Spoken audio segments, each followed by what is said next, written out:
Hi hello hi ഞാനിന്ന് പറയാൻ പോകുന്നത് റോസ്മേരി ചെടിയെ പറ്റിയാണ്. ഇത് റീപോർട്ട് ചെയ്ത് വെച്ചപ്പോൾ അതിൻ്റെ വീഡിയോ എടുക്കാൻ മറന്നുപോയി. അപ്പോൾ ഞാൻ വിചാരിച്ചു റോസ്മേരിയെ പറ്റി പറയാമെന്ന്. റോസ്മേരി പ്ലാന്റ് എന്ന് പറയുന്നത് ഒരുപാട് ആരോഗ്യ ഗുണങ്ങളുള്ള ചെടിയാണ്. ഇത് വിറ്റാമിൻസിൻ്റെയും ആൻറ്റി ഓക്സിഡൻറ്റിൻ്റെയും കലവറയാണ്. Vitamin A, vitamin C, zinc, thiamine, riboflavin തുടങ്ങിയവയെല്ലാം അടങ്ങിയിട്ടുള്ള ഒരു പ്ലാന്റാണ്.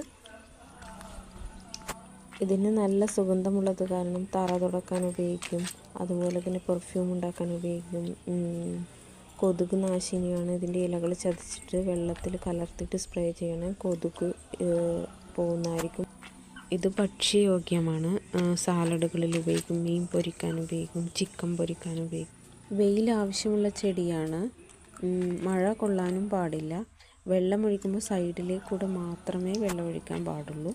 റീപോർട്ടിങ് ചെയ്യുന്നതിന് വേണ്ടിയിട്ട് റോസ്മേരിയുടെ കട്ടിങ് കറ്റാർവാഴയുടെ ചെറിയ പീസിലേക്ക് ഇറക്കി വെച്ചിട്ട് അതോടുകൂടി നട്ടാൽ മതി.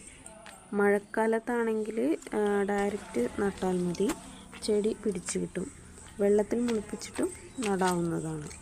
വീഡിയോ ഇഷ്ടമായ ലൈക്ക് ചെയ്യണം, ഷെയർ ചെയ്യണം, സബ്സ്ക്രൈബ് ചെയ്യണം. Bye bye.